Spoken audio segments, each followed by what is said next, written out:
Prontinho, pode começar. Tá. O grupo é formado por mim, Letícia, pelo Antônio e pelo William. E aqui a gente está resolvendo os casos apresentados pelo professor, né?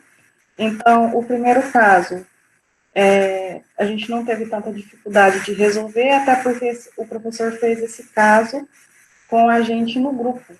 Ele mandou, não é o mesmo caso, né? Mas é um caso parecido, onde há múltiplos nódulos espalhados bilateralmente. E a hipótese diagnóstica seria dessa metástase em bala de canhão, né? Que são várias regiões arredondadas, bem circunscritas, e normalmente ela aparece separadamente em algum tumor. Então, esse caso a gente não teve dificuldade. Aí, o caso 2. No caso 2, a dúvida que eu fiquei foi em relação ao D. Se essa parte que eu circulei aqui realmente é uma fratura de clavícula ou se é uma sobreposição. É só uma sobreposição mesmo, aí não tem nenhuma fratura aparente. Não tem fratura, né? Tá. E aí, em relação ao ABCDE, né? A traqueia está centrada, tem um pouco de aumento do espaço intercostal desse lado direito. Na hora que eu comparo aqui, parece que está um pouco aumentado o espaço intercostal. E também tem essa hipertransparência desse pulmão direito, né? Eu imaginei que por haver essa hipertransparência, causou esse maior espaçamento do espaço intercostal. Aqui nas últimas, parece que está bem maior, quando vai comparar o lado direito com o esquerdo. E aqui também observei a ausência dessa trama vascular, né, no pulmão direito. Em relação ao C, que é a circulação, a borda cardíaca, principalmente desse lado direito, eu achei que ficou menos delimitada do que do lado esquerdo. E a dúvida maior era se tinha essa fratura, mas não tem. E aí a parte extrapulmonar, eu não consegui identificar nenhuma alteração, nenhum enfisema subcutâneo, nenhuma alteração diafragmática também. E aí beleza. veio o diagnóstico pneumotórax. Isso aí, é isso mesmo. Isso é um pneumotórax. A borda direita do coração ali no ventrículo direito e tudo mais, ela tá ali, é uma porção mais inferior ali, mais abaixo, um pouquinho, mais à direita. Não é isso aí é o pulmão, né, colapsado. Aí, por conta do pneumotórax, isso aí é o pulmão. Isso é o pulmão. Tá. Aí, ó, um pouco mais para direita. Aí, isso. Aqui? Para cima. Ah, agora eu identifiquei. Aí. A linha, Isso, aqui, né? Isso aí é a borda direita do coração, né? A gente percebe, tá bem delimitado, só que como por conta da sobreposição, que agora o pulmão ele tá mais denso, né? Então ele acaba atenuando mais os raios-x, então aí tem esse borramento ali, mas é por conta do aumento da densidade do pulmão nesse local. Mas de resto está bem avaliado, tá? Não tem fratura ali, mas há o aumento dos espaços intercostais devido ao pneumotórax, há um aumento da transparência, né, por conta da ausência da trama vascular, logo, né, o pulmão está colapsado, então, tudo bem corretinho, pode dar sequência. Tá. Aí o caso número 3 é o do linfoma non-Hodgkin. Eu não tive muita dificuldade, né? Para mim ficou claro que isso daqui seria uma atelectasia do pulmão esquerdo, na hipótese diagnóstica. E aí, devido a essa obliteração aqui do seio costofênico direito, eu pensei em um derrame pleural.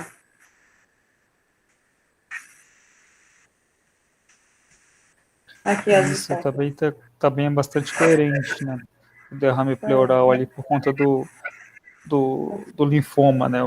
Um derrame pleural de origem neoplásica seria basicamente essa seria a descrição correta. A gente não consegue fazer uma avaliação bastante fiel com relação à atelectasia do pulmão esquerdo, por conta da sobreposição ali da imagem, né? Tem líquido na cavidade pleural, acaba que dificulta na avaliação do pulmão esquerdo. Então, talvez se a gente tivesse outras incidências, né, outras projeções ali, a gente conseguiria avaliar melhor essa situação do pulmão. Mas de resto está bem avaliado. Eu só não conseguiria confirmar a atelectasia desse pulmão esquerdo, né? Mas, por exemplo, uma coisa que eu não estou vendo aí nas suas descrições ali, né, do A, B, C, D e tal, é o hilo, né, os hilos, por exemplo. A gente não consegue ver o hilo esquerdo, mas o hilo direito está um pouco mais aumentado ali, ó.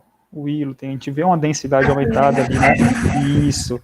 Então aí possivelmente tem linfonodo infartado, possivelmente tem uma região mais sensível, por isso que tem uma densidade mais, tem uma hipotransparência, né? Importante nessa região também. Uhum. A única coisa que eu coloquei em relação à árvore brônquica foi da ausência do tronco pulmonar e dos brônquios aqui do lado. Isso, ali na parte superior do coração, né? Aqui realmente faltou colocar, que está mais radiopaco, né? Isso. Tá certo. E é isso.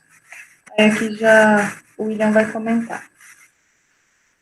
Você quer projetar o seu, William? Vou projetar aqui já. Tá, então eu vou parar aqui a apresentação. Beleza, façam o que vocês acharem mais confortável.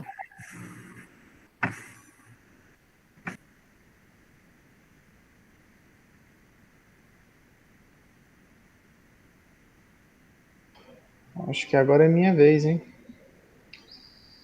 Deixa eu tentar aqui. Deu para ver, hein? Valeu, William, me salvou de novo.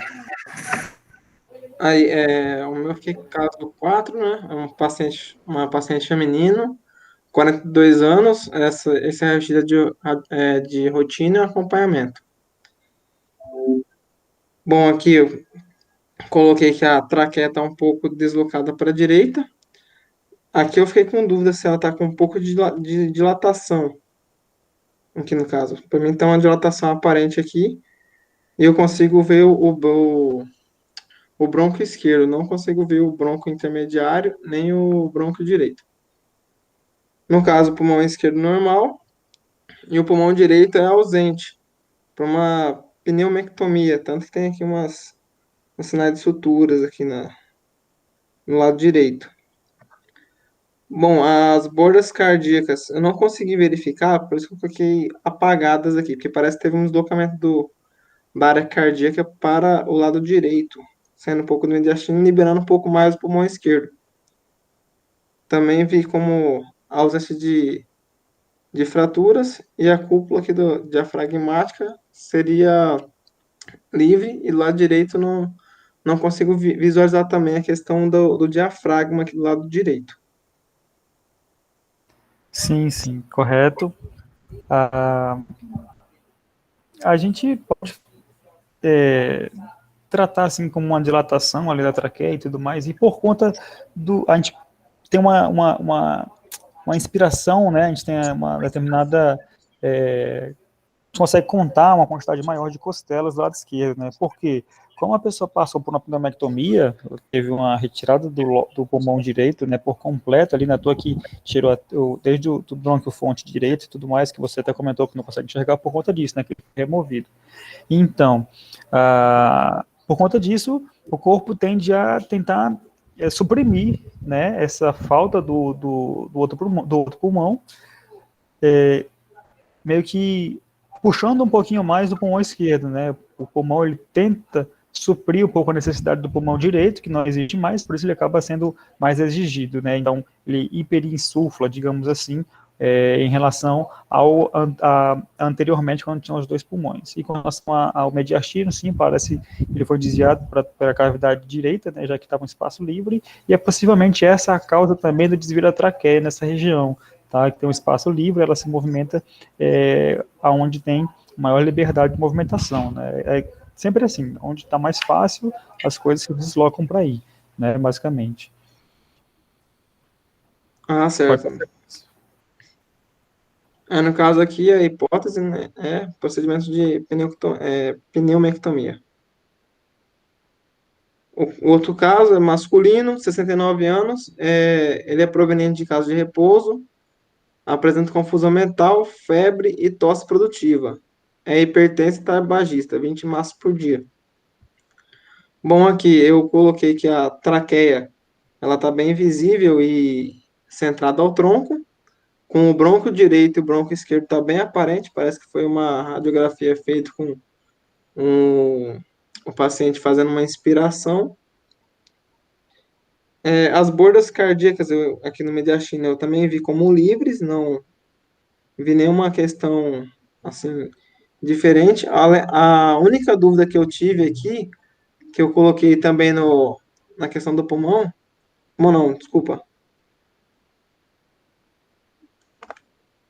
não coloquei, eu coloquei só aqui no C mesmo, da área cardíaca.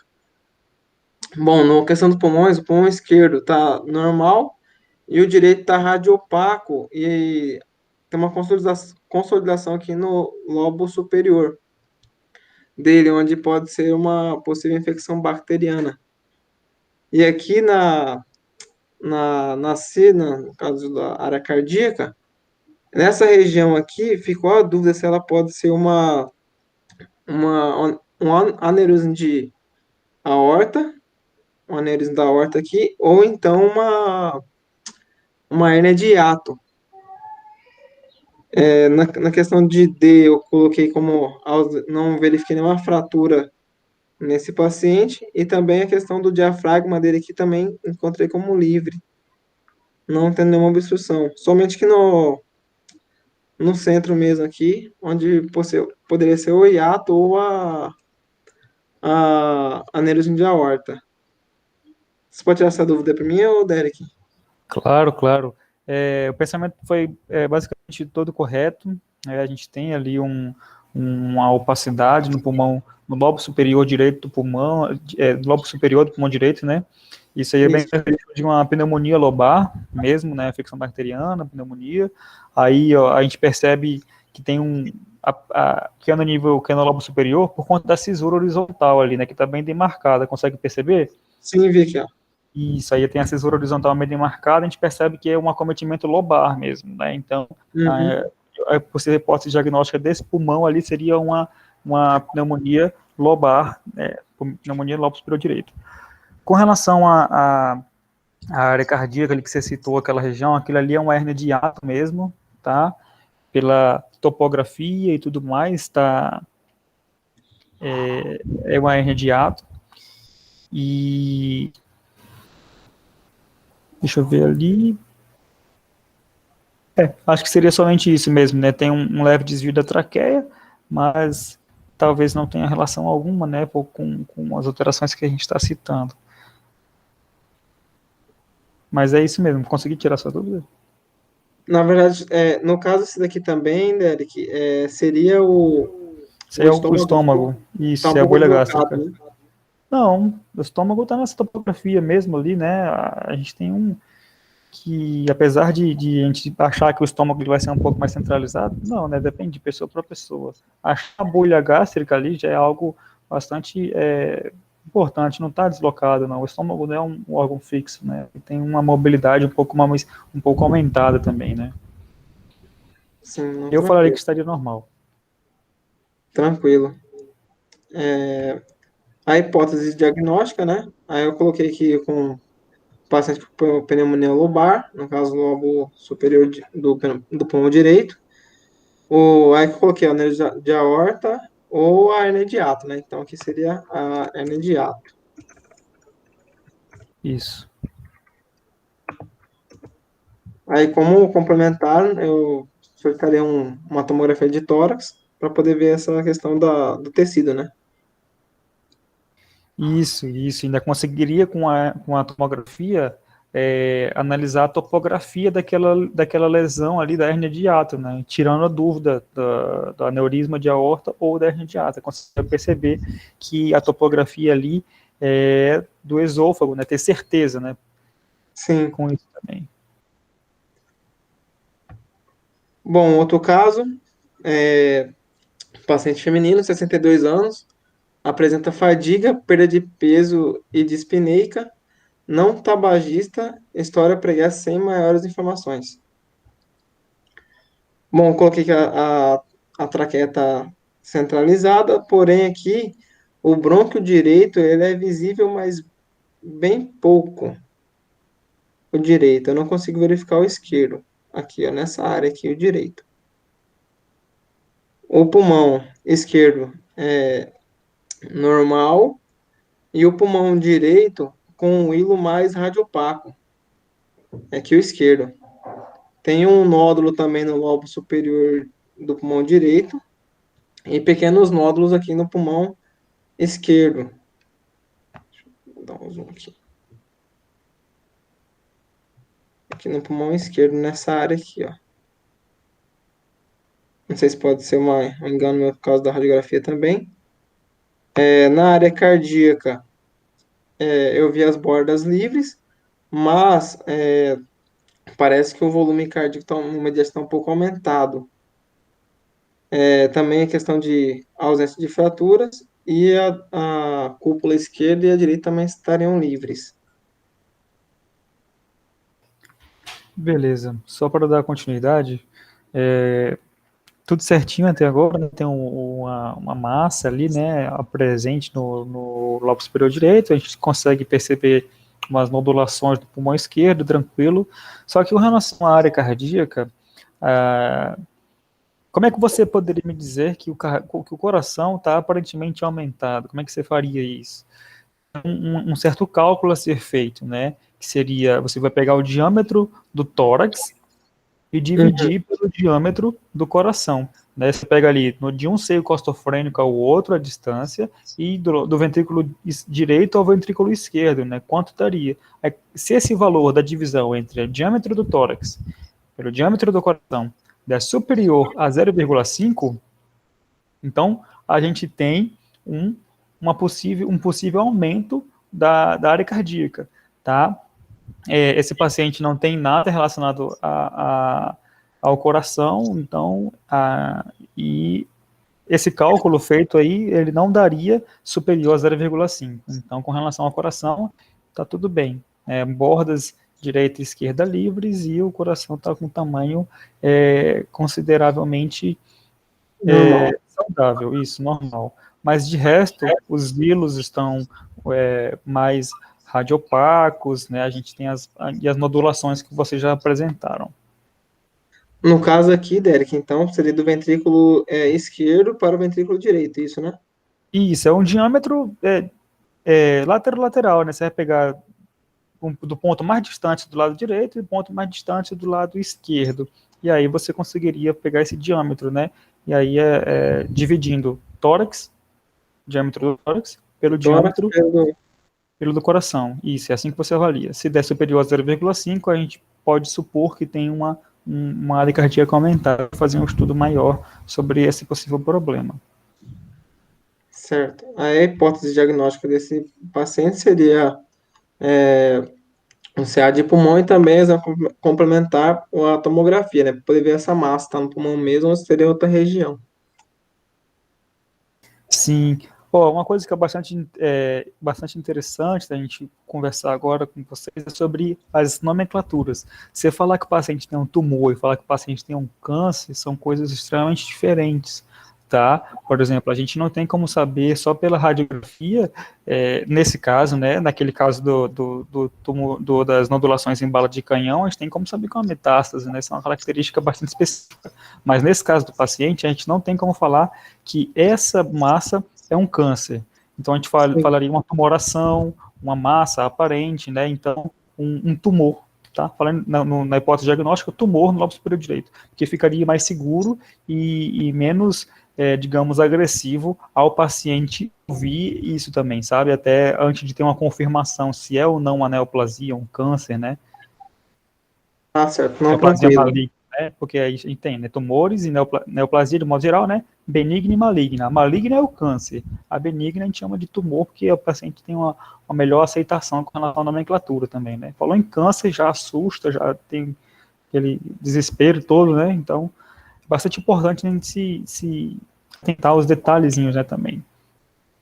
Não, tranquilo, Derek. Dessa radiografia seria somente isso mesmo? Isso, seria somente isso. No caso, essa radiopacidade Ah, é. aqui seria a mama dela, é isso? Ou não? Essa radiopacidade mais externa aqui. Isso aí é tecido subcutâneo, tá? Tecido subcutâneo. As mamas a gente fala pelo contorno ali embaixo arredondado, tá? Isso. Isso aí seria a mama, aí ali na parte lateral, né, que tá um sombreado branco, é tecido subcutâneo, é gordura, tá? O povo perguntou, né, os outros colegas perguntaram sobre essa curva aí nas costelas dela, né? Isso aí é simplesmente uma variação anatômica, tá, gente? Ela tem essa curvinha aí naturalmente. Não tem nada de errado não nisso aí. Uhum, não, tranquilo. Você vai apresentar o seu, Antônio?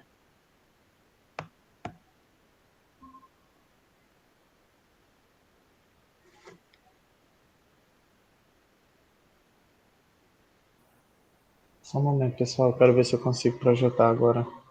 Tudo bem. Isso. Apareceu. Vocês estão conseguindo ver? Sim. Sim, parece. Ok. Então eu fiquei com os casos 7 e 8 no caso. Ou dos 7 ao 10 no caso. Então o caso número 7 é paciente masculino, 55 anos, tosse produtiva e falta de ar há 2 semanas. História de refluxo gastroesofágico, ele não é tabagista e ele é afebril.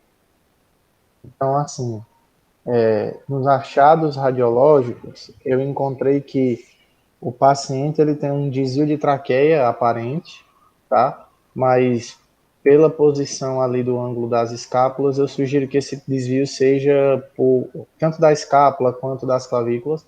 Eu acredito que esse desvio aparente é por causa da rotação dele, ou porque ele está mal posicionado. Os campos pulmonares, esquerdo e direito, para mim, eles estão normais, só que eu notei que eles estão assim um pouquinho opacos, na verdade, principalmente ali os hilos pulmonares. Eu achei que eles estavam aparecendo um pouco demais, mas de certa forma eu não notei nada de demais nesses campos pulmonares, tá? A questão do coração e das estruturas do mediastino. Eu consigo observar tanto a borda direita quanto a esquerda livres, tá? O coração aparentemente está normal, os grandes vasos também. Só que eu não sabia a nomenclatura correta, então eu coloquei como megaesôfago, porque se olhar com muita atenção, você vê que a região esofágica ali terminal, já chegando no estômago, ela está muito dilatada, né? E aí dá para se ver também que as cúpulas diafragmáticas direita e esquerda estão normais, e no arcabouço ósseo, ou então coisas mais externas, eu não consegui detectar nada de tão incomum, não percebi fratura, não percebi nada. E assim, na questão desse esôfago dilatado, eu pensei, até discutindo com a colega, com a Letícia, a gente pensou em hérnia de hiato também. Só que a falta de ar causada justamente por uma compressão causada por essa hérnia. Só que na minha cabeça ficava faltando um sintoma, que era a tosse produtiva. E pelo paciente estar afebril, eu acredito que essa tosse produtiva não era devida a infecções. Então, minha hipótese diagnóstica para esse caso, o Derek acabou de corrigir, de nos dar, se dizer assim, de corrigir a gente na questão das nomenclaturas, mas eu vou falar e aí vocês me dão uma ajuda a mudar. Minha hipótese diagnóstica para esse paciente é que ele tem um câncer de esôfago e esse câncer fez metástase para o pulmão, né? Aí, mudando com a nomenclatura melhor, o paciente está com um tumor no esôfago e sofreu metástase para o pulmão. Tá, vamos lá. De um modo geral, a avaliação foi bastante interessante, mas você acabou se confundindo mais ainda, né? Parece com a minha explicação anterior. quem faz metástase é câncer, quem faz metástase é câncer. Então, se você fosse falar de metástase, você poderia falar isso mesmo. Tumor, de modo geral, né, tem benigno e maligno. O tumor benigno não faz metástase. O tumor maligno, que é o câncer, faz metástase, tá? Então, se eu for falar de câncer, quer dizer, se for falar de metástase, está falando de câncer já de modo geral. Mas, vamos lá. O desvio da traqueia, ele é aparente ali e tal, mas isso, você falou bem, é por conta da rotação. E como é que a gente faz para avaliar a rotação do paciente numa radiografia? Vocês lembram? Principalmente você comparar as distâncias os processos espinhosos das vértebras em relação às escápulas ou às clavículas. Isso. E nesse caso, se fosse feita uma avaliação, a gente ia perceber que o paciente está ligeiramente rodado para a esquerda, tá? O paciente está rodado para a esquerda, nesse caso. A gente tem uma distância entre a articulação externo-clavicular direita menor do que a distância externo-clavicular esquerda, né, da articulação externo-clavicular esquerda ao processo espinhoso, como você comentou, tá bom? Então, a gente teria uma rotação para a esquerda desse paciente. Essa paciente, na história dela, né, a gente tem lá 55 anos, quer dizer, esse paciente, né, 55 anos,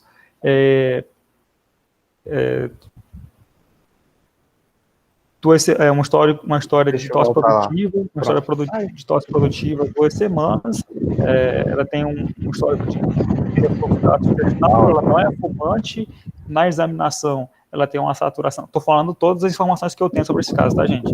Ela tem uma saturação de 100%, ela está febril, os pulmões são ressonantes, mas possuem uma boa entrada de ar bilateralmente. Aí a gente tem aí, né, a solicitação foi por conta de uma possível pneumonia, e aí a gente fez a avaliação, como você acabou de comentar. Percebe que o pulmão dela tá um pouco mais esbranquiçado, né, como você comentou, mas a gente não tem nenhuma característica, por exemplo, de um broncograma aéreo, né, que a gente faz para avaliação a consolidação ou não, a gente não tem isso no pulmão dela, a gente não poderia falar que ela tem uma situação relativa a isso. Com relação à massa ali embaixo, que você tratou como um câncer de esôfago, não é um câncer de esôfago, se vocês analisarem bem a imagem, dá para você ver um nível hidroaéreo na ponta ali dessa massa, que está sobrepondo ali ao coração, você consegue enxergar o nível hidroaéreo, tá? E se você enxerga nível hidroaéreo, a gente está falando de sistema digestório, possivelmente, então isso aqui seria outra hérnia de hiato, tá bom? Seria outra hérnia de hiato. E a gente tem as cúpulas diafragmáticas livres, a gente consegue avaliar bem, os seios costofrênicos do lado direito e do lado esquerdo também estão livres, né, com ausência de líquidos, ou seja, a gente não tem nenhuma possível derrame pleural ou coisas similares. O coração está com as bordas bem delimitadas e os hilos, né, estão aparentemente mais densificados, mas seria somente isso, ela não tem nenhum câncer, não tem metástase, tá bom? Mas a avaliação, tirando essa parte, foi bem efetuada com relação ao pulmão de um modo geral, mas com relação a essa massa mais radiopaca ali na topografia do coração, isso é uma hérnia de hiato, tá bom? Ok. Conseguiu avaliar ali o nível hidroaéreo que eu comentei com vocês? Vocês conseguiram enxergar esse nível hidroaéreo ali na massa? É uma região meio triangular. Meio triangular. Sim, consegui. Beleza. Entendi. Inclusive, eu achei mais fácil identificar a hérnia aqui nesse caso do que naquele outro caso que o William mostrou. No outro caso, eu fiquei em dúvida se seria uma hérnia ou se poderia ser um aneurisma da aorta abdominal, porque eu não consegui ver a linha no outro caso.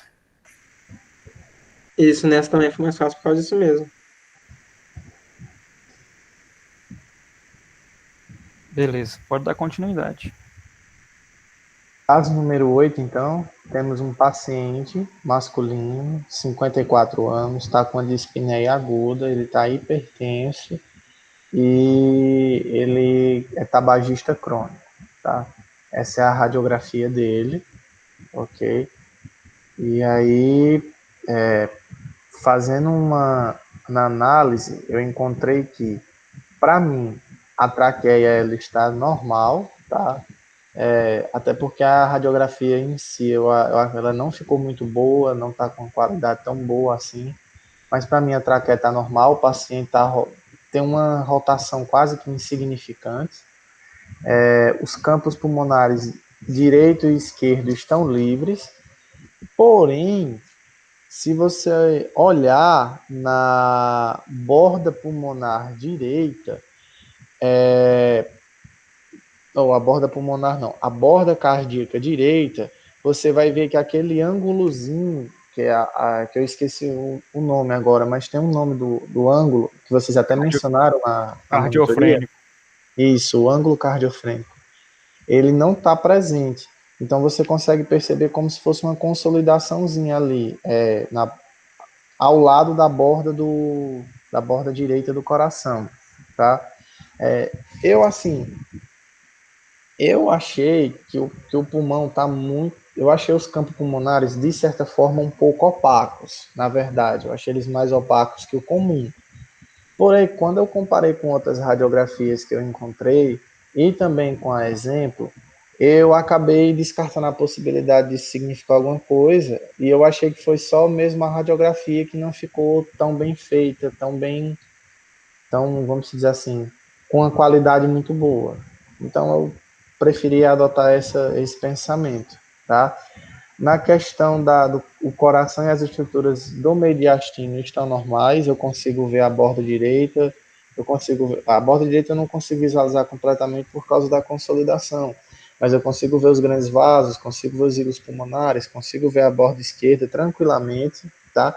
As cúpulas diafragmáticas, elas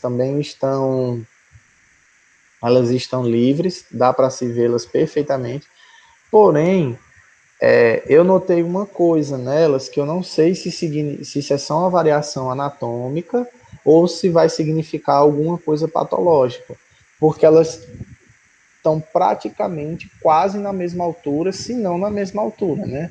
Então, assim, a gente sabe que a via de regra, a cúpula diafragmática direita, ela é mais alta do que a esquerda, né, por causa do fígado. Mas foi uma variação que eu percebi, mas acho que não vai influir em nada, tá? A questão do arcabouço ósseo e das partes externas, eu não consegui reconhecer nenhuma fratura, tá? Nem de clavícula, nem escápula, não consegui ver luxação, nem muito menos nas costelas. O paciente não tem nenhum catéter, nem nenhum acessório, tá? A única coisa que eu percebi, assim, de um pouco de diferente, é que da borda, vamos dizer assim, da borda torácica direita dele para a esquerda, você tem um formato diferente, não é o mesmo formato. Mas eu acredito que isso também não seja nada patológico, eu acredito que seja só uma variação anatômica, tá? Quanto ao diagnóstico, eu acredito que possivelmente é um enfisema com a consolidação no lobo inferior do pulmão direito. E é isso que eu tinha para falar desse caso. Beleza, vamos lá. Eu acho que você está se confundindo com relação aos lados aí, tá, Antônio? Quando você fala do coração, a extremidade direita, eu acho que você está falando da extremidade esquerda. Não seria o ápice do coração? Você está falando do ápice do coração ou não? Não, Derek. Onde eu consegui Aponta para mim aí, por favor. A gente estava falando, você não estava conseguindo enxergar o ângulo do coração. Aqui, ó. Porque ó, você vê que a borda do coração ela vem aqui, ó. E aí, de repente, aparece isso aqui. Isso aí é a borda do coração. Isso aí é o seu ângulo costo-diafragmático. Pô, É porque assim, Desculpa. o que Isso aí é me o deixou, ângulo cardiofrênico, né? o que me deixou confuso é porque tipo, a borda do coração, pela imagem, a borda do coração parece ser essa. E aí do nada aparece essa curva aqui, ó. Mas não, isso aí que é o seu ângulo cardiofrênico, tá? Isso aí é o seu Ah, ângulo cardiofrênico. Isso aí é a borda do coração. Vamos lá, então.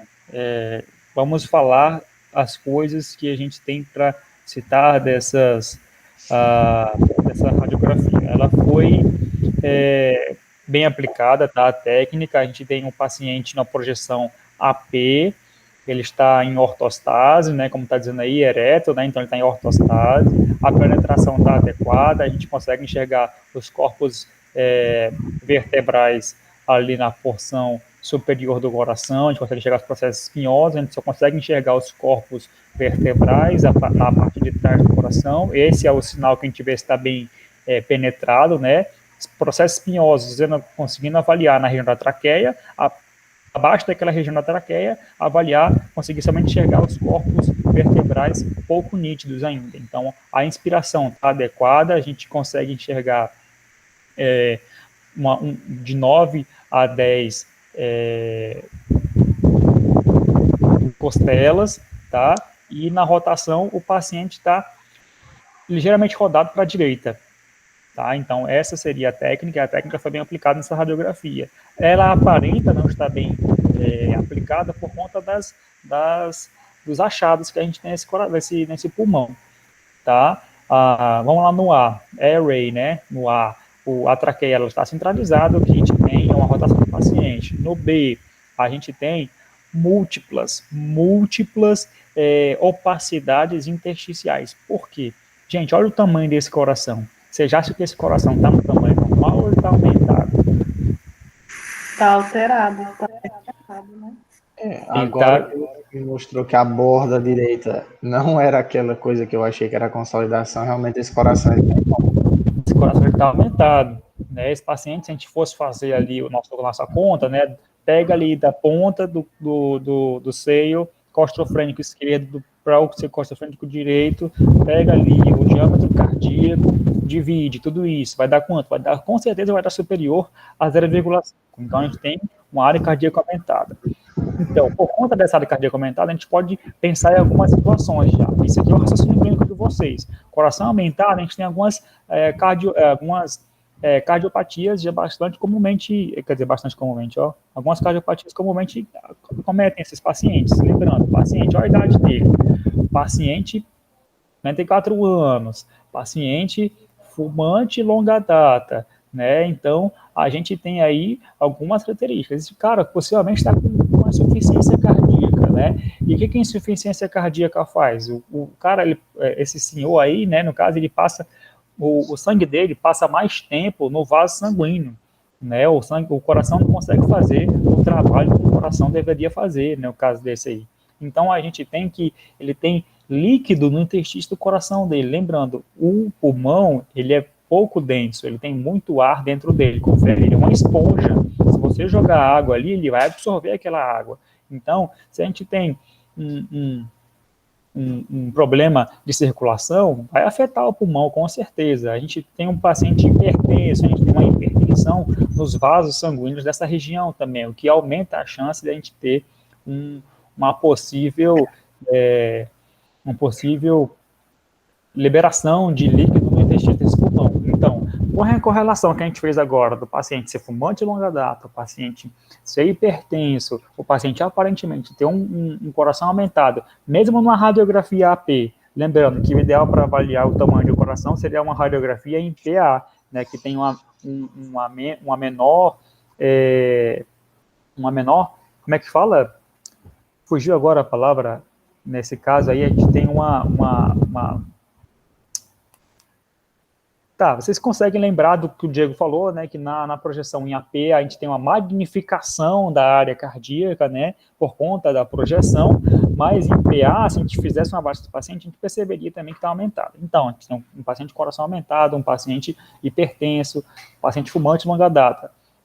O pulmão dele está com opacificações intersticiais difusas. Ou seja, a gente pode supor que esse paciente está sofrendo de uma insuficiência cardíaca congestiva, né, que está liberando líquido no interstício pulmonar, causando essas opacidades difusas. Olha o hilo desse paciente, como é que está. Está bem proeminente, né? A gente tem um hilo aumentado também por conta disso, né? No hilo a gente tem vasos, tem artéria, tem veia, tem vaso linfático. Então, se eu tenho uma hipertensão nessa área, eu vou ter um aumento de líquido sendo liberado pelo interstício, tá bom? Então, de um modo geral, a avaliação das vias aéreas, né, do A foi bem feita, a do B não foi bem feita, mas você entendeu porque a gente está aqui para tirar suas dúvidas. A gente tem no extra ali, ele não tem fratura, não tem nada, né, o D, o diafragma dele está bem, né, tá bem, a gente só percebe que tem um borramento ali do seio costofrênico esquerdo, né? Tá difícil de enxergar a ponta do coração, talvez por conta das opacidades intersticiais ali que a gente está enxergando. Por que eu falo opacidade intersticial e não consolidação nessa região? Por conta do broncograma aéreo. A gente não tem broncograma aéreo, não é uma consolidação, isso é uma opacificação, tá, gente? Então, vocês entenderam o que eu quis dizer desse caso? Ele é bastante complexo, ele estava avaliado ali nos casos avançados, digamos assim. Conseguiram entender? Consegui. Só percebi que eu não conseguiria ver nada disso. Pois é, isso é uma coisa que a gente tem que ir pegando com o tempo, né? Você não consegue sim ver isso. O negócio é que a gente, quando está nesse primeiro semestre de imaginologia, não está familiarizado com essas situações. A gente não tem muito domínio de patologias, de um modo geral, a gente não tem muito domínio das relações fisiológicas ainda então, né? Mas pode ficar tranquilo que vocês vão pegar o jeito. A gente conseguiu, vocês também conseguem, tá? Se quiser dar sequência, se tiver mais alguma dúvida, é só falar contigo. Se não tiver, pode dar sequência. A hipótese diagnóstica desse ficou o quê? É o enfisema? Não, não é enfisema, não tem enfisema. Gente, quando a gente está falando de enfisema, a gente vai ter um aspecto oleoso no tecido subcutâneo, tá? Enfisema subcutâneo, vocês vão notar que vai ter uma área com menor opacidade, uma área mais radiotransparente no subcutâneo, né? Vocês vão perceber isso, tá bom? Então, a hipótese diagnóstica é insuficiência cardíaca, é isso? A gente poderia levar como hipótese diagnóstica o problema cardíaco, levando às alterações pulmonares, né? Eu falaria, então, qual é a hipótese diagnóstica para o pulmão? Ele tem múltiplas opacificações intersticiais. Mas qual é a causa disso tudo? Eu falaria uma possível insuficiência cardíaca congestiva.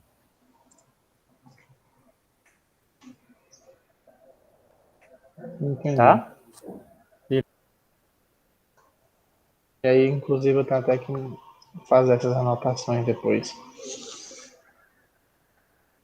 Muito bem. Posso dar prosseguimento para o caso 9? Pode sim. As aulas, a gente vai disponibilizar as aulas gravadas, tá? Então você pode fazer essa anotação posteriormente. Ok. Caso número 9. Paciente feminina, 78 anos, se apresenta ao ED após uma queda mecânica precedida por tontura. Dor torácica à direita e não há história médica pregressa significativa. Murmúrio vesicular continua presente e normo distribuído. Uma radiografia de tórax é solicitada, avaliação de possíveis estruturas de costela e pneumotórax. Vamos lá. De primeira, dá para se perceber um grande desvio aparente na traqueia, tá? Não é um desvio assim. E como é que se diz?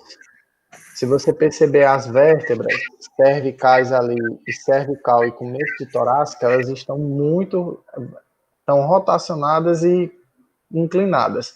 Eu acredito que não seja uma escoliose nem nada patológico, porque a paciente caiu, tá? Ela está sentindo dor do lado direito do tórax dela, então eu acredito que ela deve estar contraída ali para o lado do tórax, entendeu? Então eu acredito que esses desvios, essas coisas são só de posição mesmo, pela paciente ter caído e estar sentindo dor, tá? A questão dos campos pulmonares. Os campos pulmonares, para mim, eles estão aparentemente normais, tá? Eu sei que tem a presença de uma grande opacidade que acompanha todo o mediastino, né? Paramediastinal, né? Eu coloquei ela no C, na avaliação junto do coração e das estruturas do mediastino, porque eu não fazia ideia do que pudesse ser, entendeu? De primeiro eu não fazia ideia do que pudesse ser essa massa, entendeu?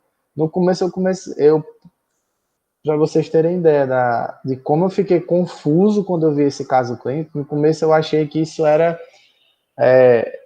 a veia cava superior que estava toda errada, fora do lugar, ou então que estava, vamos dizer assim, hipertrofiada.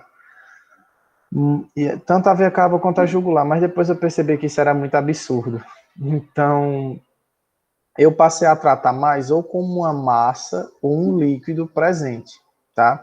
E você pode ver no campo pulmonar que essa massa ou esse líquido aqui, ó, que você pode observar que ele desce acompanhando o pulmão desde lá na primeira costela, ele vem desce, acompanha todo o mediastino, e meio que como ele se derrama aqui no seio costal, na cúpula diafragmática, vamos dizer assim, ele se derrama nessa base pulmonar aqui direita inteira,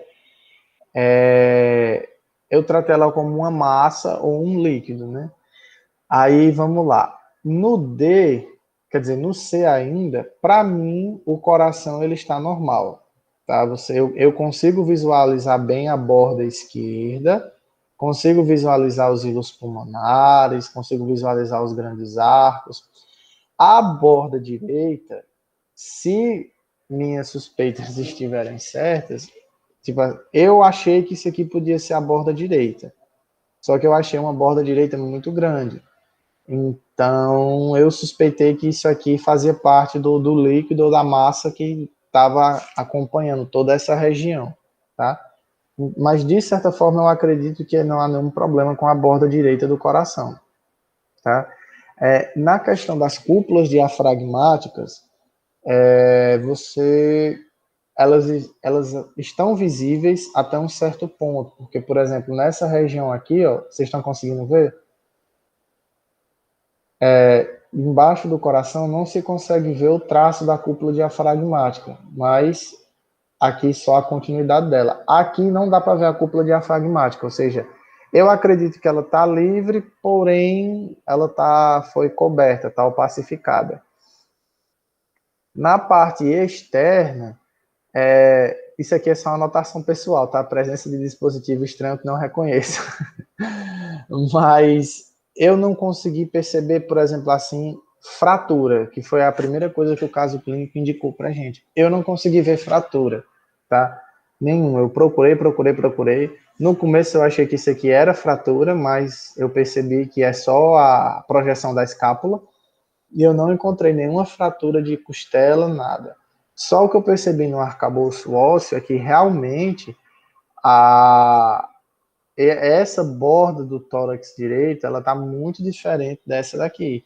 Mas eu acredito que é por causa da paciente ter caído, ter se machucado, ela está sentindo dor, então a posição dela, acredito que favoreceu esse formato, tá? E tem a presença aqui, eu acredito que isso é um catéter, se não uma sonda, mas tem a presença desse dispositivo aqui, tá? Minha hipótese diagnóstica, eu sou bem sincero, eu não consegui chegar em nenhuma, tá? Porque eu pensei em hemotórax e em derrame pleural. Porém, para mim, tanto a presença de um hemotórax quanto um derrame pleural, ele não deveria apresentar um murmúrio vesicular normo-distribuído, né? Então, vamos dizer que eu coloquei derrame pleural porque para mim era a coisa que mais fazia sentido na cabeça, mas eu, sendo sincero, não consegui chegar numa hipótese diagnóstica. Beleza, não tem problema, tá? Esses casos, eles são para a gente forçar mesmo o pensamento, o raciocínio clínico de vocês. Vamos lá, nesse caso... Eu posso fazer uma observação? Oi, pode sim. Antes de você falar, eu posso fazer minha observação? Claro, pode sim. Eu tinha até quanto a nisso, a gente chegou numa conclusão, né? Que a gente pensa diferente. Mas eu achei assimétrica a expansão pulmonar dela, eu achei que o espaço intercostal está maior. Por isso, eu pensei em um pneumotórax. Desde o princípio, eu achei que isso daqui fosse uma escoliose, esse desvio da traqueia dela, porque não parece que é só a traqueia que está desviada, parece que todo o processo espinhoso vem acompanhando esse desvio também. E aqui no ombro direito dela, na parte da clavícula, eu vi que tem tipo um trincadinho aqui, bem no final. Mas eu fico em dúvida se isso é um trincado ou alguma outra coisa. Aí, esse eu acho que tem pneumotórax por conta do espaço intercostal, eu acho que ela tem escoliose e eu acho que ela está com a clavícula trincada. Beleza. Vamos lá, então. Essa paciente, ela não tem uma escoliose, ela não tem nenhum problema nesse local, ela simplesmente está com a radiografia dela rodada. Se vocês fizerem a avaliação da distância, olha só, a gente tem a clavícula esquerda ali, a articulação da costa da externo-clavicular esquerda, ela está em cima das vértebras, enquanto a articulação costa externo-clavicular do lado direito, a gente consegue enxergar no espaço pulmonar. Tá vendo como esse paciente está rodado? Esse paciente está rodado. Então, essa rotação que a gente está vendo, tanto do processo espinhoso ali das vértebras, quanto da traqueia, é uma rotação pela imagem. O paciente está rodado, tá? E dando continuidade, então, não tem pneumotórax, tá? O que a gente enxerga ali nos espaços mais esbranquiçados, ao lado ali na porção mais lateral, dos dois pulmões, tanto do pulmão direito quanto do pulmão esquerdo, são as escápulas, tá? O paciente está em AP. Se ele está em AP, as escápulas vão estar mais projetadas ali na porção posterior do pulmão. Em PA, o paciente está com os ombros para frente, então as escápulas elas vão abrir, ficando lateralizadas, dando para enxergar melhor o pulmão desse paciente. Então, isso seriam as escápulas. Não tem pneumotórax, não tem uma atelectasia. A gente percebe, é outro sentido, para não ter pneumotórax. Quando a gente olha para as bordas desses pulmões, a gente vê trauma vascular. Se viu trauma vascular, não tem pneumotórax, porque o pneumotórax ele causaria uma compressão do pulmão, gerando uma área vazia em relação à trauma vascular. Tá? Vamos dar continuidade, então. Os pulmões, então, estão livres, tá? Não estão hiperinflados, a gente percebe uma rotação da paciente, os espaços pleurais estão livres, quando a gente olha ali para as cúpulas diafragmáticas, os espaços costodiafragmáticos não tem líquidos aparentes, a gente não tem a gente tem, né, o coração está do tamanho normal, a gente não tem, apesar de estar em AP, né, a gente percebe que o coração do paciente está no tamanho normal, a gente tem talvez uma variação ali, né, do dobramento da aorta, né, que está um pouco mais aparente. As cúpulas diafragmáticas estão ok, não tem pneumoperitônio, não tem pneumotórax, como eu mostrei para vocês, mas tem uma coisa bastante interessante a ser comentada que não foi abordado. Olhem para os ombros desse paciente, o ombro esquerdo e o ombro direito. Olhem para o húmero desse paciente. Anatomicamente, a gente já consegue identificar muita coisa. Esse paciente caiu, né? Ele caiu, e por isso ele não estava conseguindo ficar numa posição adequada na hora do exame. Ele deslocou o ombro direito, tá? A gente tem uma luxação subcoracoide, tá? O húmero desse paciente ficou abaixo do processo coracoide. Isso é uma luxação anterior, tá? Desse ombro. Conseguem entender? Conseguem ver aquilo ali, ó? O processo. O húmero dele tá numa posição diferente. Vocês estão vendo? Não tá encaixado ali. Sim, tá fora. Tá mais interno. Isso, por conta que tá deslocado, tá bom? Aquele dispositivo que está ali, ó, aquele ali é um acesso central, eu acho, um acesso central da veia subclávia, tá? Eu acho que não é, isso aí é um acesso da veia subclávia, isso aí é simplesmente um de ECG, isso aí é um ECG, tá? É um dispositivo de avaliação do eletrocardiograma, simplesmente, tá? E seria isso, gente, desse caso, tá? A gente já falou de várias coisas, ele é um caso bastante interessante por conta em comparação com os outros casos, né? Um pouquinho mais complicado de ser avaliado. Todas as dúvidas foram sanadas? Ainda não, porque eu quero saber o diagnóstico, tipo, e o que é isso aqui, pelo amor de Deus? Isso aqui, dá para ver? Dá sim, dá sim. Não tem nada no pulmão dos pacientes. Isso aí é simplesmente um achado. Não tem nada no pulmão dos pacientes. Então isso aqui é a cúpula diafragmática direita, não é nenhum derrame nem nada. Não é nenhum derrame. Quando você for pensar que é derrame, você não vai olhar para a cúpula em si. Você vai olhar para o espaço costofrênico, né? Espaço costodiafragmático, aquele ângulozinho que tem no cantinho ali, ó. Isso aí.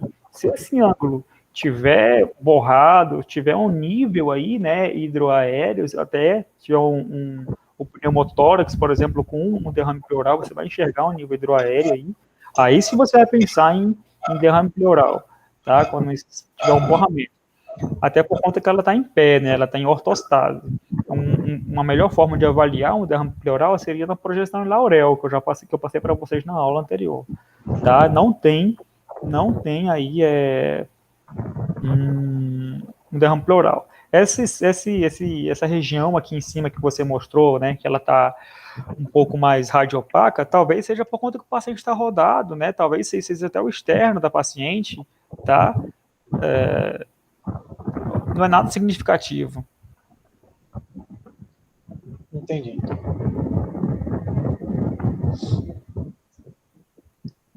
Muito bem. Então vou para o caso 10, ok? Ok. Vamos lá. Paciente masculino, 58 anos, admitido na emergência após cair de uma escada. Ele tem dor no peito do lado direito e dispneia, sem maiores informações sobre seu histórico. Não tabagista, no exame clínico, satura 80%. Sua frequência cardíaca é de 122 batimentos por minuto e a pressão arterial 108 por 68 milímetros de mercúrio.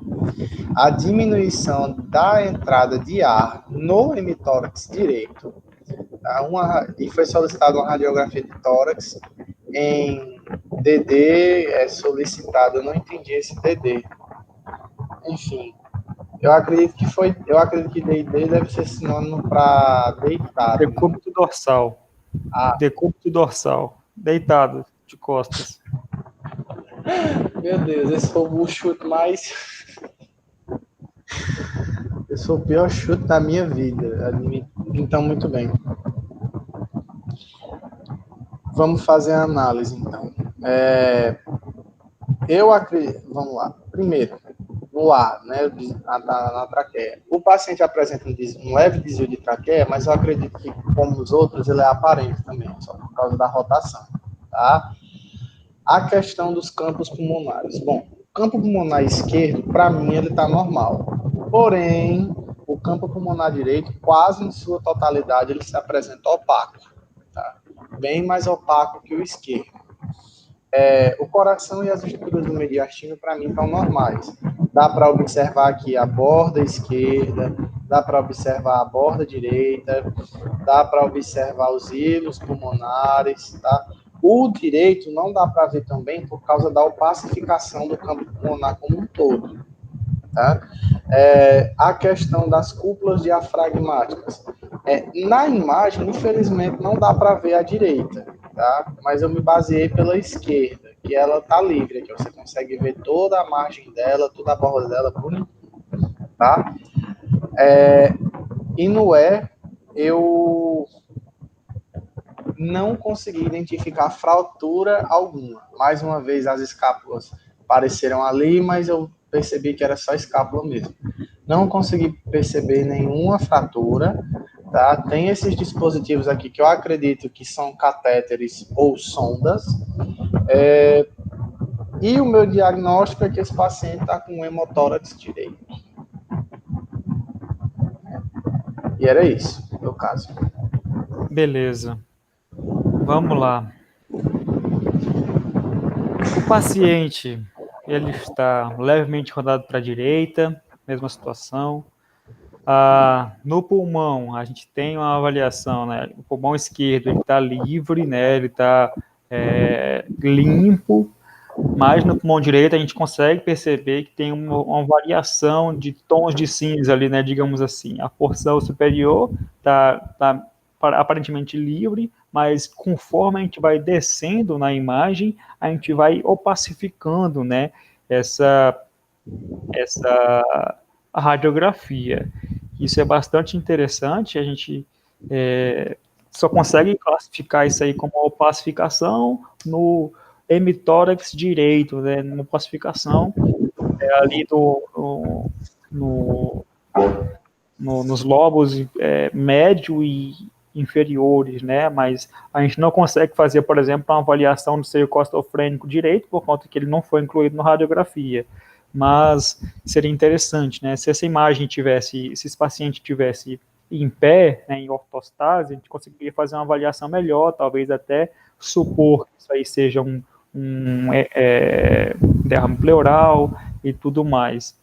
A gente não tem nenhuma fratura, né, nesse paciente, então a gente não consegue supor de um hemotórax. Lembrando, hemotórax acontece porque está vazando sangue na cavidade pleural, está vazando sangue perto do coração, está comprimindo, ou perto do pulmão, está comprimindo o pulmão. Hemotórax ele vai acontecer geralmente em trauma, um acidente automobilístico de alta velocidade, né, o paciente quebrou várias costelas, e quando vai ver, lá está um hemotórax, porque o ferimento da fratura de costelas acabou ocasionando um extravasamento de sangue nessa região, então vai causar um hemotórax ali, né? Quando a gente está falando de traumas mais leves, a gente pensa em derrame pleural, talvez, a gente pensa em algo, um pneumotórax, talvez um pneumotórax espontâneo, né? Uma lesão ali que posso fazer, mas o hemotórax é algo já mais violento, digamos assim, né? Porque tem que ter um extravasamento de sangue nessa região para ser um hemotórax. E o que não é o caso, né? A gente não tem fratura, a gente não tem nenhuma sugestão, né? Nenhuma situação que possa levar a gente a pensar no hemotórax. Então, isso aí ficaria mais para um derrame pleural do que para um hemotórax por conta dessas situações. Por isso que a gente fala que é um raciocínio clínico, entende? A gente tem que raciocinar com tudo que a gente tem do paciente, desde a clínica dele até os exames complementares, que entra aí a radiografia e tudo mais, tá? Então, isso daí, ó, gente, não são sondas, não são catéteres, a gente tem que lembrar que quando a gente está falando de catéteres, né, geralmente a gente vai ter onde em veias, né, por exemplo, acesso venoso central, a gente vai conseguir visualizar o catéter e tal, anatomicamente pensando. Essa estrutura, né, esse acessório, ele está aparentemente ligado a uma parte interna do corpo? Não, ele está externo ao corpo, né, então a gente tem que pensar nele como um leitor de ECG, né, um sensor, de um eletrodo de eletrocardiograma, por exemplo, que é algo que é colocado, que é colado no paciente, tá? E então isso seria um eletrodo de eletrocardiograma, tá? Então, o paciente está rodado, a traqueia dele está centralizada, a gente tem alguns leitores de eletrocardiograma, as hemicúpulas, o pulmão esquerdo está livre, a gente tem a borda cardíaca aparentemente livre também, né, tanto a borda cardíaca direita no ventrículo direito, quanto a borda cardíaca esquerda no ventrículo esquerdo, e o que a gente tem de mais significativo, assim, seria esse possível derrame pleural no pulmão direito, né, essa opacificação ali nas porções do lobo médio e lobo inferior do pulmão direito. Tá bom? Tá certo. Então, no caso, não é um hemotórax, é um derrame pleural. Possível derrame pleural, vai ser uma hipótese diagnóstica, tá? Por conta de toda a clínica do paciente e tudo mais, né? E da epidemiologia, né? Digamos assim, de um hemotórax, tá? Conseguiram pegar um pouquinho da ideia, conseguiram tirar suas dúvidas? Sim. Esse momento era para isso mesmo, né? Para a gente tentar avaliar um pouco como vocês estão pensando e para a gente mostrar para vocês como é que a gente deve, né, começar a pensar. Lembrando que eu também sou um aluno, estou aqui para ajudar com o que eu aprendi até agora e eu continuo aprendendo, né? Entendi. Gente,